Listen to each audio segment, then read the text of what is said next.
and the structures that are set in for the institution obviously to decay, you first get rid of all those knowledgeable people in the institution. So in this regard, I would say we would try by all means to keep people who are knowledgeable in the institution so that they can carry on with the good work that they have been doing for the past few years. Gulentole has been a chairperson on the issue of encouraging the public to participate on MDB processes. And members, I'm not sure why, for instance, we fully knowing that the IEC is independent, but all political parties, all, they make sure that they encourage potential voters, their elected members, your provincial party liaison officers and so on, to participate on matters of the IEC.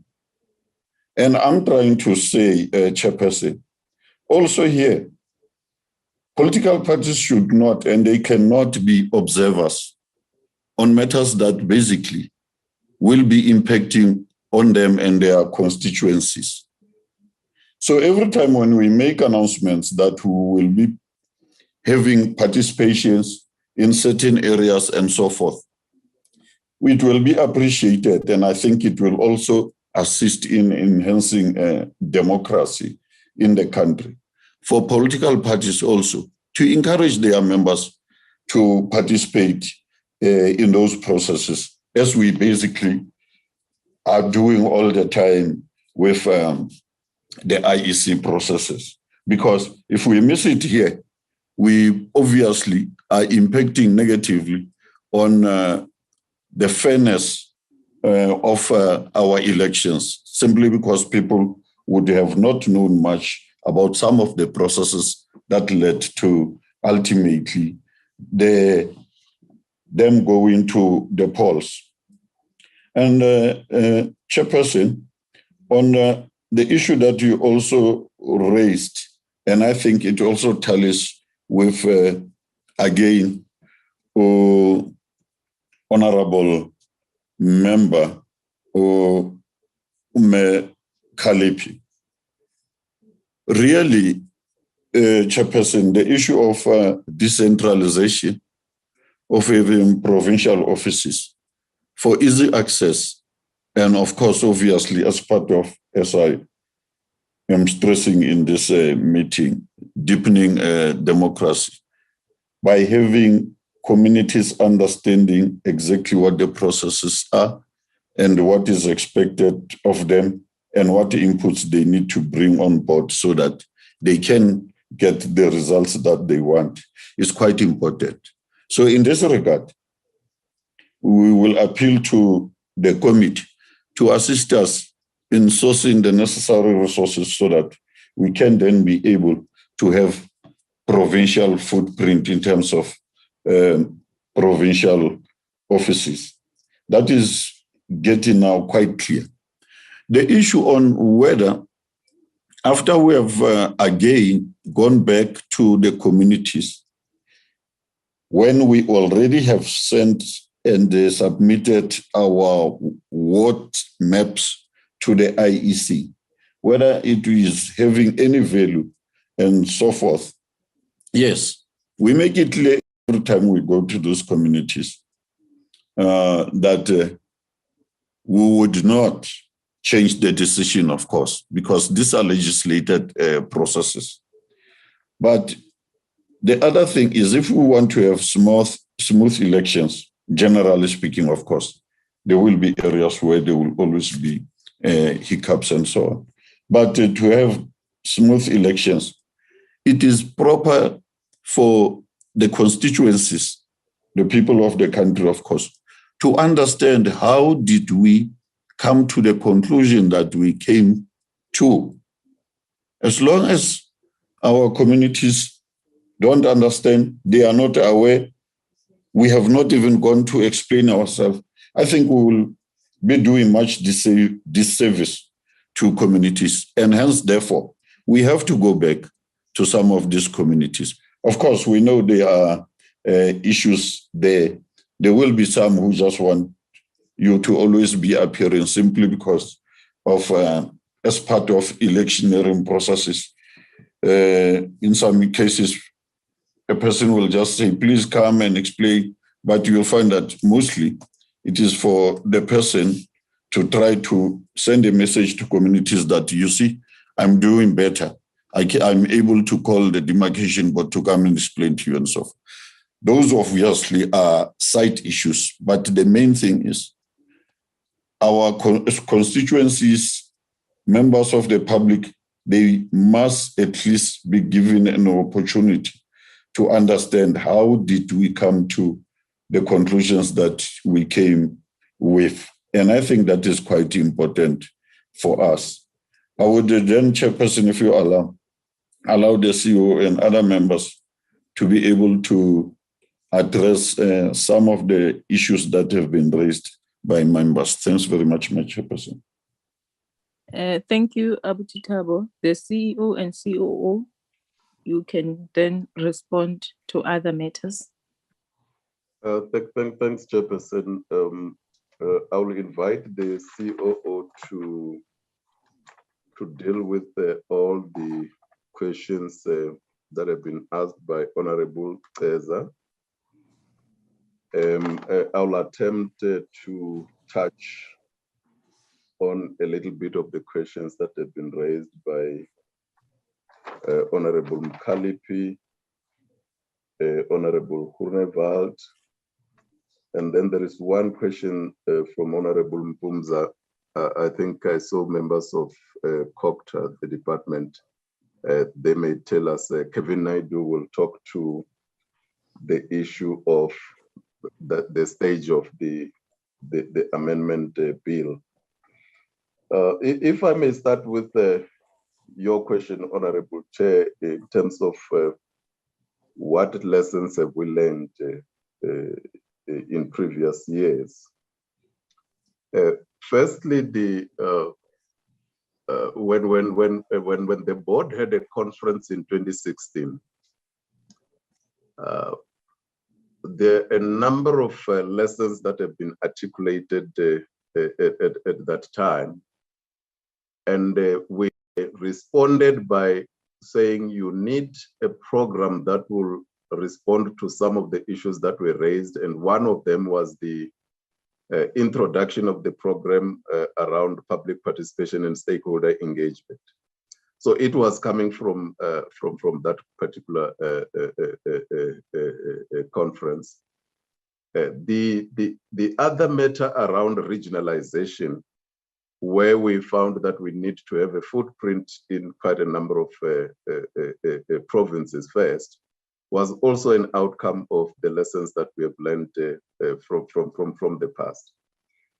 The second part of your question, which I can link it to perhaps answering some of the issues raised by Honorable Mkalipi, is you correctly zooming into the factors of demarcation as outlined in Section 25 of the Demarcation Act, when you say, what are the lessons that we have learned on issues of viability and or functionality?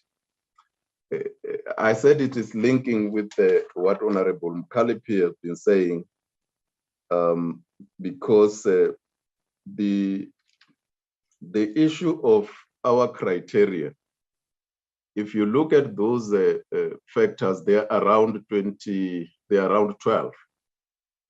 But for us to be able to ground them into concrete activities, we then group them into 4 broad areas. One, which was issues of spatial information. The second one being issues of financial and governance matters, and the third being socioeconomic activities, and the fourth one being service delivery. Now, you went straight to the issue of financial viability, which is one of the area that we have. Now, in the past, we didn't have a mechanism to really test whether where we have been, there is any improvement around some of these particular indicators. We are learning we did a project where we studied, I remember we studied Mangaung and can't remember the other municipality, whether it was called Naledi, the amalgamation, how has it affected the issue of financial viability? And we then said, these are matters that when you talk about amalgamating, there are these things that Kevin Naidu deals with in terms of the transitional mechanisms of looking at your HR related issues, your labor issues, your communication issues, your financial issues. But we then realized that the impact is more about the grading of these municipalities, because if you are having a municipality called Naledi merging with Mangaung, you are going to be impacting on the cost of employee budget of Mangaung, because you then have to deal with issues of equalization before you even talk about issues of service delivery. So these are some of the things that we are learning. But quite recently, end of this financial year, we can be able to share with you this particular information.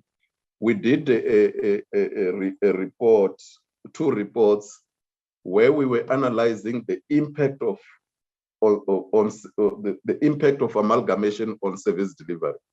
And what we did was that we looked at Mangaung and Polokwane, and some of the things that are coming out there, they are articulated in a form of in the form of each and every indicator. So we have been doing some of these things based on the lessons that we have learned.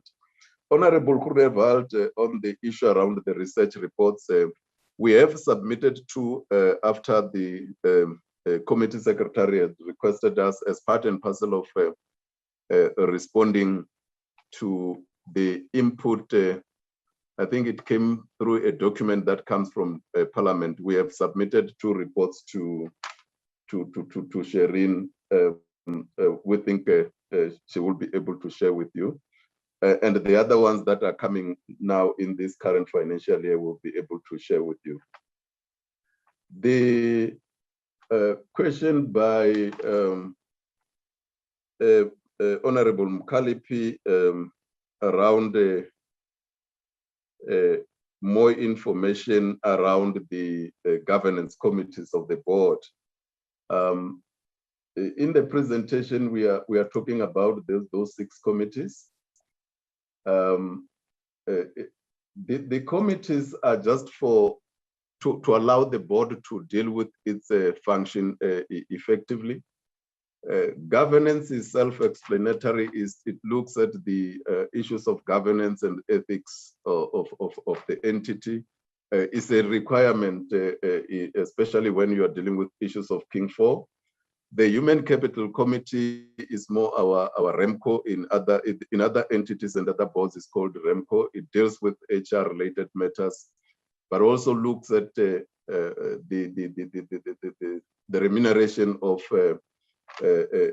employees and the others. The audit and risk.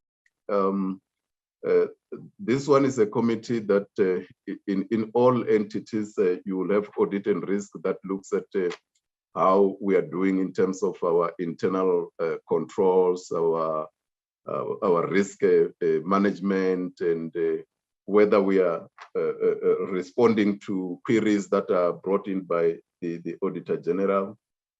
The Ward Delimitation and Boundary Determination Committee, I said this was a committee in the past that we used to refer to as the Boundary Powers and Functions. We used to call it BPFC.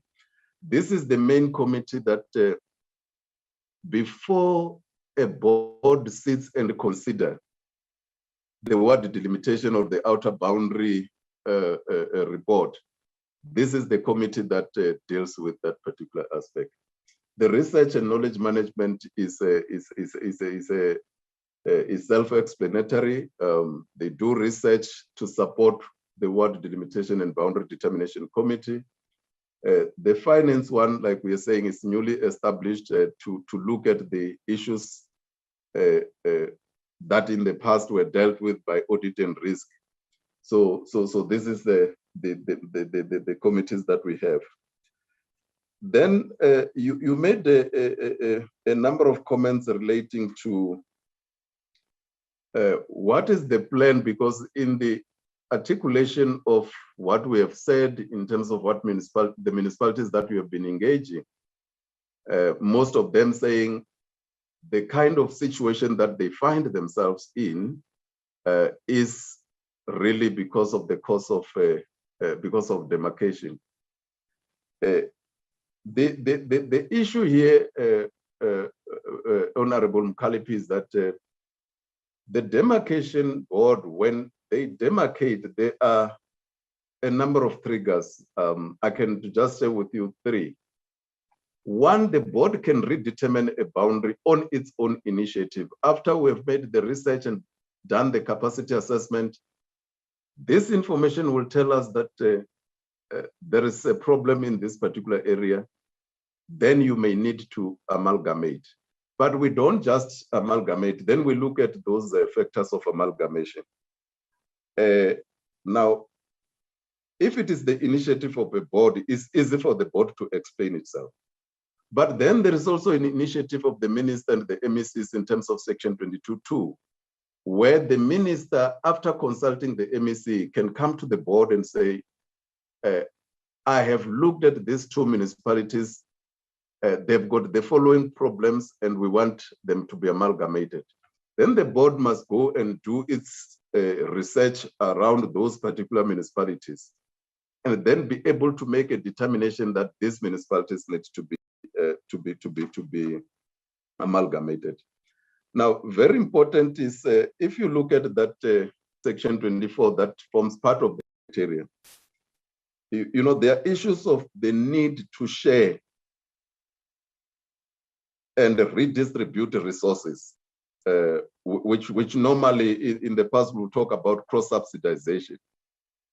These matters are matters that we can look at, but we need to be able to say, there are people on the other side of the equation like Naledi. These people, if you amalgamate them with the Mangaung, what kind of redistribution are you going to achieve? But before today, we also had this issue of the need for cohesive and integrated and unfragmented areas. Now, if we can say we have moved for the past 20 years, maybe this may not be required. It is a matter that the committee may suggest a different criteria in the bill that is there so that we are able to deal with these matters. But the other one that I wanted to comment on is more specifically the interdependence of people and communities and economies. So all these things are related. Let me allow the COO to take Honorable Teza's question and maybe Honorable Mpumza. Or the last one from Honorable Mkalipi was, I think the issue of the IEC, the chairperson answered it well, is the issue of funding. You see, we continue to engage Treasury. The manner in which we have engaged Treasury to really reverse the budget cut and also to fund us for the job evaluation outcome. We didn't do the traditional route of writing through COCTA. We invited the big people who are in the budget office who are responsible for our portfolio. We invited them to the board.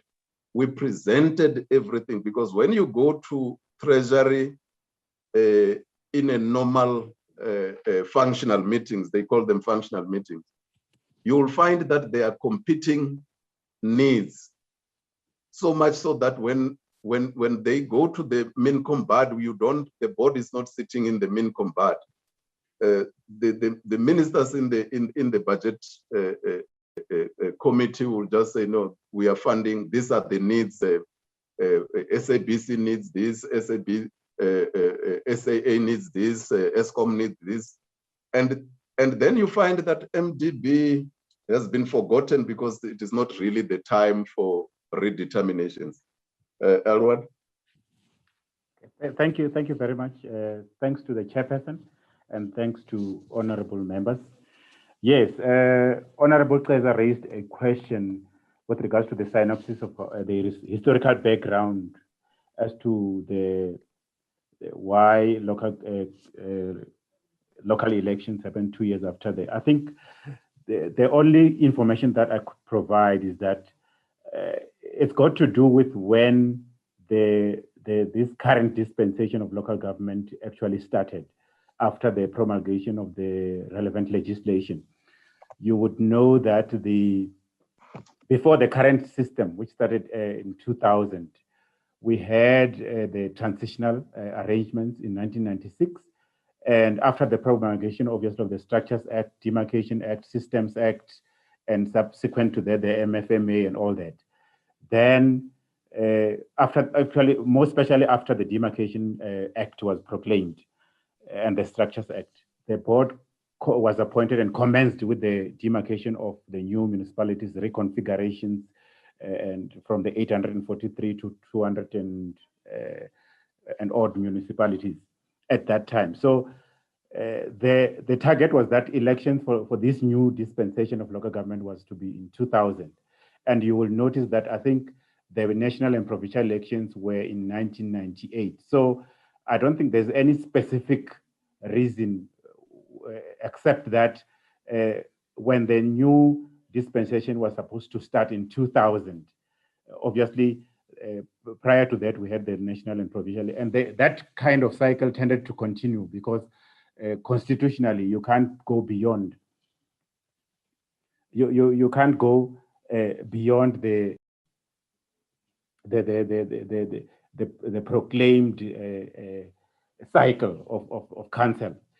So when the national government elections happen, when the term finishes, there has to be an election. So the same for local government. So and that term, those tended to always have been after every 2 years, and the board has always been aligned to that. So I would say that it's more on how constitutionally the electoral processes was designed. With regards to, there was a question raised by Honorable Keza again on why the key program 3, especially I think it's program 2 and 3, the one on demarcation and the one on research, why they seem to be least funded in this regard. You will actually program 1, actually the biggest reason why it seems to be carrying almost 50% of the funds of the MDB is because that's where remuneration for all the employees actually is resides. So that's why it's carrying much more. And the other ones that are there is more for the work, the actual work that they do. So that's why the budget is like that. But most importantly, the other thing that I want to mention is that over the years, the MDB has been, which I think is commendable. The MDB has been moving to a situation where some of the major programs are being run internally. We have, in a way, eliminated most of the work by consultants. You will note that at the beginning of the board, work was done mainly by consultancies, and we do most of the work ourselves internally, which means we have to capacitate ourselves internally. So you would find that because of that, obviously the remuneration budget will be much higher than most of the things. Unlike in situations where you have to use a lot of consult, you would have found that, for example, the demarcation one is the one, it's where ward boundaries are done and also municipal boundaries are done. If most of the work was being done externally, you would find that we would have had a lot of funds channeled to paying consultancies and all that. But in the MDB, most of this work is done by employees themselves internally, such that we do not incur a lot of costs except for salaries. Hence, salaries in program 1 are making it about 50% of the budget of the MDB. Then Honorable Kaiser also asked about public awareness and education and why the IEC, I think the chairperson has dealt with that one, about why the IEC processes. I think what he was raising mainly was with regards to the fact that programs of the IEC are seen on TV. In other words, they are very intensive in terms of their public awareness and all that. I think the chairperson has dealt with that particular one in terms of how we think it can be improved. But the question was also, what is it that we are doing as the MDB to make sure that our programs are also, as the word that has been used is to get the communities to participate meaningfully. If you have checked and have seen in the last 2 years, as the CEO has indicated, after 2016, one of the programs that we came up with is relates to public participation and awareness and education. And with that, we were able to improve on our intensity with regards to public education. One of the things that we have done in the ward delimitation process, especially before we started with the process in 2018 into the beginning of 2019, we went out to all provincial, to all municipalities effectively to do education and awareness on what delimitation is all about. Obviously, because of our limited budget, we were able to target people like community development workers, ward committees, and councillors at a local level. And the intention here, it was more like an improvisation. Our idea was that if you get those people who are playing a specific role at local level in the communities to understand these processes, in one way or the other, they would assist in peddling the information about demarcation, about ward boundaries and all that, because we cannot necessarily have all the resources to get to every corner. The other thing that Honorable Kaiser asked was, what are we doing to popularize the MDB?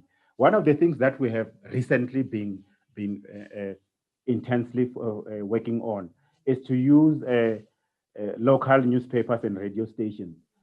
It's not the easiest process to do, but we have recently started using them, and we think that they'll play a pivotal role because they are very much at a local level, and in most instances they speak languages of the communities in those areas. So from time to time we ran interviews, and we were invited for interviews, and in the newspapers we ran some advertisements at local level, and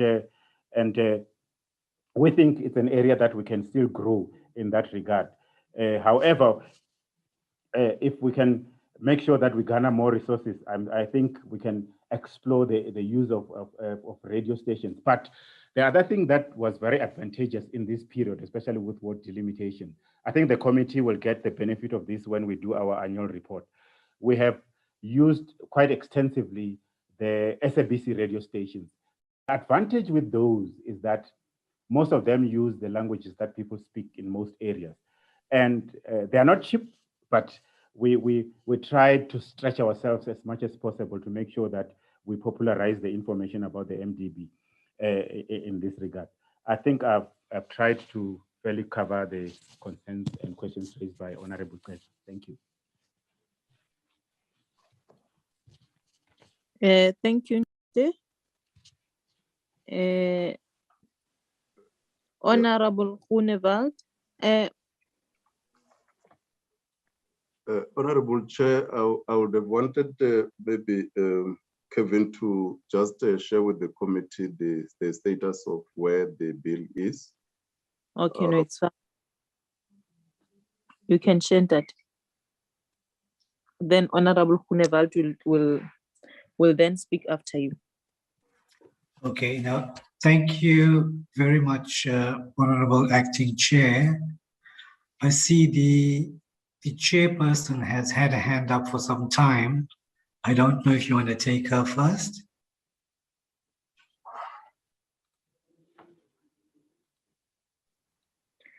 Thank you.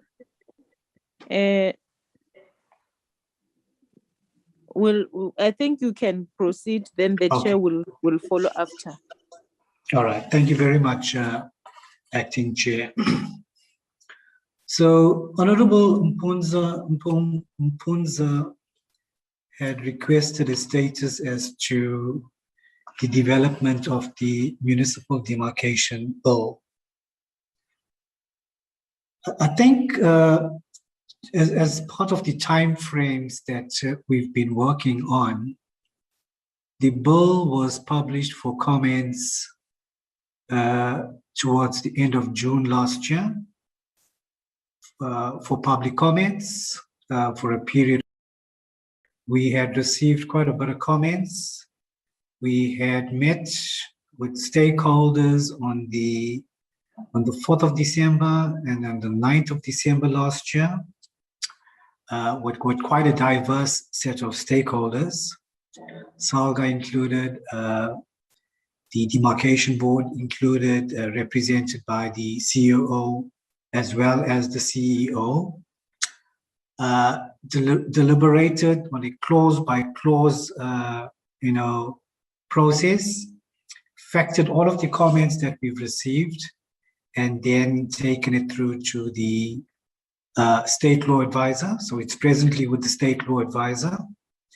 And then the CS part of it is presently also, was submitted to presidency for consideration. We've received feedback, and we're at the process now of revising or attending to the comments that the presidency has made on it.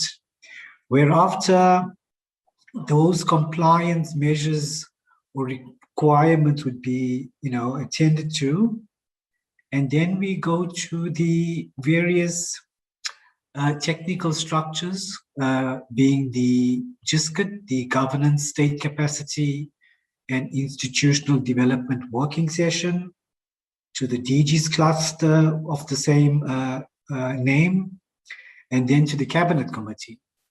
So at that stage, when we do go to the Cabinet Committee of Ministers, we would ask for approval to introduce the bill into Parliament. So some of those processes are, mostly out of our control. Bearing in mind also there's going to be the local government elections, probably going to be recess times, etc., that one would need to factor in. But that's where the bill is presently, Chairperson. Just to give you perhaps a flavor as to what lives in this version of the bill that we're developing. I think firstly, after much deliberation, the name or the title of the bill as it would be, or as it was discussed and confirmed in the engagements that we've had. So presently it is called the Local Government Municipal Demarcation Act. After much deliberation in committee, in the engagements that we've had, we said, so let us align the title of the bill or the act to be together with what the Constitution says.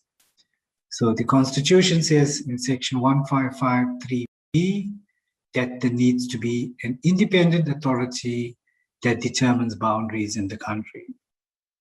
So having due regard to that, there was a discussion around it, and the title of the bill or act to be that was proposed was that it should be called the Independent Municipal Demarcation Authority Act when it is an act. And this is to also align in terms of new generation legislation. You would know that earlier last year, or during the course of last year, there was the Border Management Authority Act. There's also the Independent Communications Authority of South Africa Act. So the act that will now deal with demarcation issues is the name that I've just indicated to you. So it would also dispel some uncertainty around the present act. So when someone says that they work at the Municipal Demarcation Board, So are you a board member or are you an employee? So it doesn't come out clearly. But if someone has to say that I now work at the Municipal Demarcation Authority, the question could be, so are you a board member or are you an employee? So it dispels some of that uncertainty around that. There was a comment made around major redeterminations being done every 10 years. And as we've defined in the legislation now, a major redetermination would be anything that includes the movement of more than one ward. So if that is on the table, that would take place after every 10 years. The CEO had made mention of instances where you could get a request to perhaps amalgamate municipality X or with municipality Y. And we're saying that in the legislation, if such a request has to be made, that request should be made at least 3 years before the end of term of a local government. So unlike the position that we found ourselves in 2016, where we had less than 2 years to deal with transition-related matters, we're hoping that through this intervention, we'd be able to not find ourselves in a similar position. Perhaps lastly, the bill will now also provide for a whole chapter that deals with the alteration of provincial boundaries. You would know that presently there isn't any specific guidance or legislation that guides this. So we're saying that in the future, the Demarcation Board may make recommendations, or the Demarcation Authority will be in a position to make recommendations to Parliament around the alteration of provincial boundaries. And this could arise, from the normal course of work that the authority would do when it deals with technical boundary changes, etc. Perhaps the other thing that I think I should mention is also, and learning from the challenges that the board has faced around consultation and engagement, with the citizenry around demarcation issues. So what we've done now in the legislation is that we've provided for a much more intensive process of investigation of boundary proposals that emanate from private citizens, stakeholders, etc., where such investigation could then be taken to the board for further consideration. And if the board believes that it is something that needs further consultation, the board will then undertake a more intensive public consultation process. So probably to see it as a double barrel kind of engagement with communities around municipal boundary changes. But what we've done also is that because the legislation presently is very thin around consultation around ward delimitation, we said that when it comes to the delimitation of wards as well, a similar process ought to be followed around public consultation, engagement when it comes to boundary ward delimitation. Honorable Chair, I think I'd park that there, and hopefully, we would be bringing the bill to the committee after we follow the relevant processes that we must before introducing it into Parliament. Thank you very much. Thank you, Ndate. Let me also acknowledge the presence of our chair, whom I will also be giving over to her to proceed with the meeting. Chair, we've started with the presentation by Municipal Demarcation Board.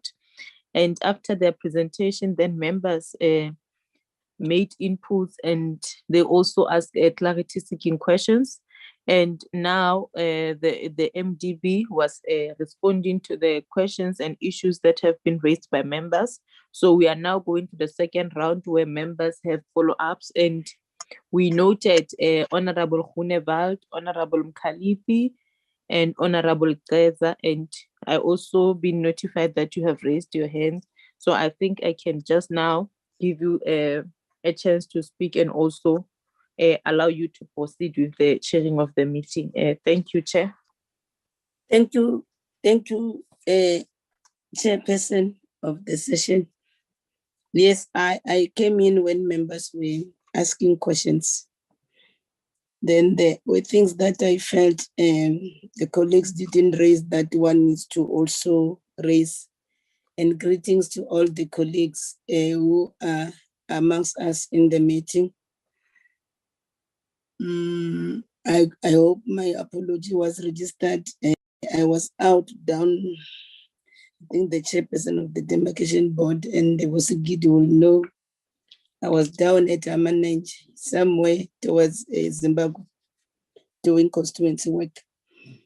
I had an issue that I wanted to raise. There's this issue about the district development model. And the demarcation board, though it's an independent board, it's within this a family cocked portfolio. Then after all, the district development model, it cuts across government entities and everyone who's in the value chain. Then I wanted to understand what is the role of the municipal demarcation board in respect of the district development model. And then how will the demarcation board then take advantage of the DDM and strengthen it in the course of implementing this 2021-22 annual performance plan. The other thing, as we read the annual performance plan, the board envisaged assisting role players to develop focused programs that build and strengthen municipal capacity. What we're interested on at this committee is whether the board can be more specific as to the details of these focused programs. And then when you read the APP, there is this issue that you also point out, that the Constitutional Court has ruled in June 2020 that the Electoral Act was unconstitutional insofar as it barred independent individuals outside of a political party to compete as a candidate in the national and provincial elections.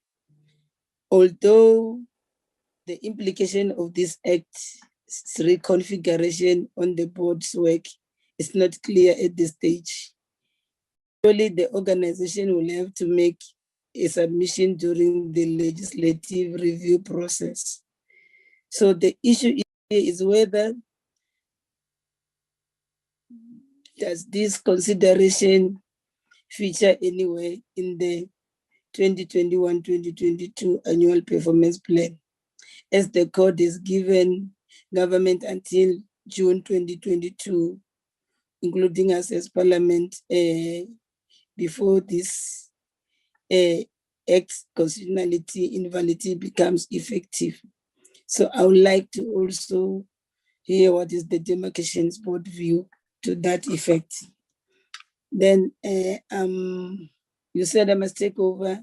Then the end that is there is Honorable Hunevald who will start, followed by Honorable Kleza and Honorable Mkalipi on their follow-up questions as well. Honorable Hunevald. Thank you, Chairperson. Chairperson, yes, I've asked a question in terms of the research reports. And there's one compliment I can give to our committee staff is that they're quite effective. And when I quickly asked them if they did receive those that research reports, they said they have not. Although the chairperson said they did send it. If there's maybe, if you can just give us clarity in terms of what reports that is sent, and then specifically the research documents, the research that they have done is what I'm looking for. Have they sent it? And if so, can they send it in again? Thank you, Chair. Thank you, Honorable Groenewald. Honorable Teza. Oh, thank you very much, Chairperson. When you entered, I'm sure you've had my curiosity about the demarcations board having to provide us with the synopsis of historical backgrounds as to what are the root causes of the local government elections having to follow national and provincial elections after 2 years, and why the demarcation board has now failed, has not, rather, for a better word, has not put up a program to delimitate what within the more synchronized cycle. And then I went to research as to what are these historical backgrounds, and then what I found is that the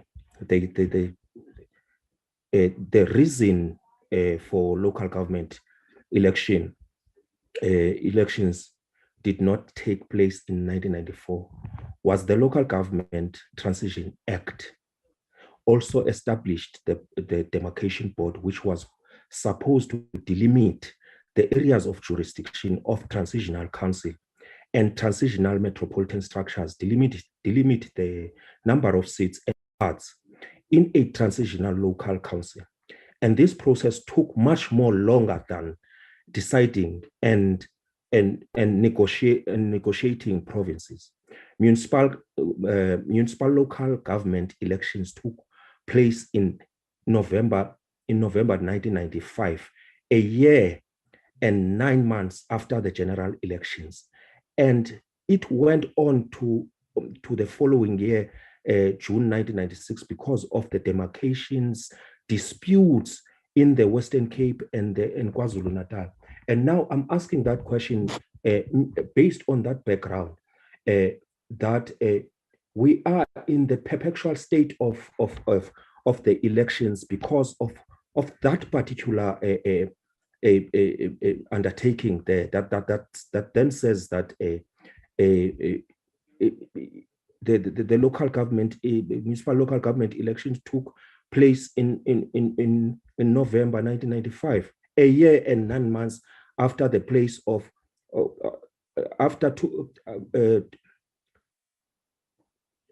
and took place in 1995, a year, yes, and 9 months after the general elections, and went on to the following year in June 1996 because of the demarcation disputes in Western Cape and in KwaZulu-Natal. And I'm merely asking that, and I was hoping that perhaps the COO will put these things across in terms of my confusion here, and in terms of my curiosity as to why are we here in this thing. It even, Chairperson, will say that the process of municipal demarcation from transitional structures took even longer post 1996 after the adoption of the constitution. By the time the national and provincial election took place in 1999, the process to transform local government post-apartheid was still underway. The white paper also resulted in another legislation, the Local Government Municipal Structures Act, which established municipalities in terms of the types of a municipality, elections processes, and powers of municipalities. You can go on and on, Chairperson, in terms of what happened to all that. It speaks to the Local Government Election Structures Act of 1993, Act 209 of 1993, which mapped a road to successful local government election pre-interim transition The provincial administrators were appointed in terms of provision of this act and granted powers to effectively manage and control the transition process from the pre-interim to interim phase. Also, provincial demarcation boards were established to demarcate non-racial boundaries of the first democratic municipalities established after the first local government election in 1994. This is set by Reddy in 1996, written by Reddy. The pre-interim phase began with the accent of the Local Government Transition Act 1993 of Act 209 of 1993 and ended when the first democratic local government elections were held on the 5th of November 1995 in seven of the provinces, in May 1996 in KwaZulu-Natal, and in June 1996 in the Western Cape. This is Binza 2005, page 79. So I was hoping that we'll get that kind of synopsis as a committee and as a collective, so that we can just move from a position of knowledge base in terms of what happened and just chairperson, why are we here, and so that we can see as to why is the demarcation board not capacitated enough in terms of financial resources to then go to our people and decentralize through regionalization to have a provincial footprint in terms of the participation of our people in provincial offices. Thank you very much, Chairman. Thank you so much, Honorable Kaiser. Can I allow Honorable Mkalipi to follow suit as well? Okay, thank you very much, Chairperson. Chair, firstly, I would like to get from the board when one can get a completely new report in terms of the dedication. Sorry, my apologies, proceed. Okay, I was saying that when can one expect a new map or a new demarcation report, sort of a map to understand what are the new wards as we are heading to the local government elections? There is one, but I just want to make a follow-up on responses taken, starting from the chairperson of the board. When one was raising concerns in terms of consultations, you see, Chair, my take is that the board is unlike departments, like other departments such as Home Affairs, who are expected to have people every day in and out. The board, they do their work most of the time, doing their research, and when it's time for elections, when it's time for them just to go and do a consultation with people, that way they're supposed to go and consult with people. So therefore, I don't get the really reason why they're not visible. For me, it's like they enjoy to be elitist. And I know how the chair, I understand exactly why the chair of the board was responding the way he was responding. He's a politician at the end of the day. When he's saying that the committee must go and try to get resources for them in order for them to decentralize their work. Now he's saying that they have done everything in their powers to get resources in order for them to be visible. So now he's challenging us as the committee, but that is not the point. The point is that what is the plan? Because this thing of theirs who are not visible, if they want to go and consult with communities, they have to go and do it through the municipalities. And we are saying to them, it does not work. It does not work in terms of the consultation. Even there in the presentation, it's just that I don't have a presentation with me, but I think it's under programs. They also mention in terms of consultations. They are saying that the input or the output, they're estimating that number there, I can't remember the figure, is 8. And then you begin to understand why it's so complicated to understand. what type of consultation is this? What are they talking about? Or they're just complicating the presentation for us to be confused. That's why we're going to keep on asking this issue of consultation. The CEO, the Chief Executive Officer, when he was responding to that fact as well, especially on the issue of amalgamation, this thing of amalgamation. And then that thing, Chair. I was listening to him very with a keen interest when he was mentioning that no, they go and do their work, and after they've done their work, the minister come and said, I wanted these two municipalities to be amalgamated because of 1, 2, 3 reasons, and they have to go back. So now it gives us a clue. Good, okay. The board go and do their work, and then the minister comes after they have done their work to say, no, I just need these two municipalities to become one. So therefore, I want to get a clarity. Do they also say no in terms of the research that was conducted by us is not advisable, minister, to do what you are suggesting? Or they just listen because the minister is a politician? When the politician said, no, go and do this, I want this. So I'm just thinking loud if what I'm thinking is true, Chair. So the last one in that as a follow-up on what the Chief Executive Officer was alluding to, that fact is that I just want to understand again. I don't know if they have information right now, but if I can make an example, I think I'm also building up on what Honorable Ceza was asking, specifically saying that historically, the work of the board is to shift from what was the status quo during apartheid time and to have a sense of development as a progressive state.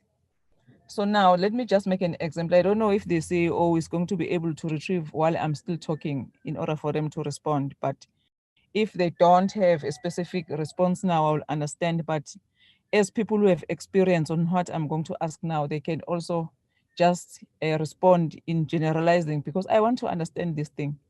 Chairperson, let me make an example of many words. For instance, the words that was dominated by Indians, coloreds, and whites before 1994. So because of the Group Areas Act. So I know for a fact that after 1994, we said no, we are one country. We need to be united. There's no the spatial planning must be dealt with, and so on, and create one South Africa. And therefore, the demarcation board by that time, together with other formations, started to say no. This word was predominantly by Indians in Ward 52 in Phoenix. So therefore now let us just put other areas which were not part and parcel of Phoenix to make the ward to be a multiracial ward, if I can put it in that way, Chairperson. So it means that there is no ward that is particular for a particular race. So now Ward 52 Amawoti has gone back to what was pre-1994. So I just wanted to get an understanding. How do the board arrive in that decision to say that, no, now I'm going to take out those particular VTs and then and leave the ward as predominantly by the minority people in this particular ward? Because for me, to me, Chairperson, it seems as if we are regressing, we are not progressing. Thank you very much, Chair. Thank you so much, Honorable Mukalipi. I should think those are the hands that I had at my disposal. Can I hand over back to the demarcation board to respond?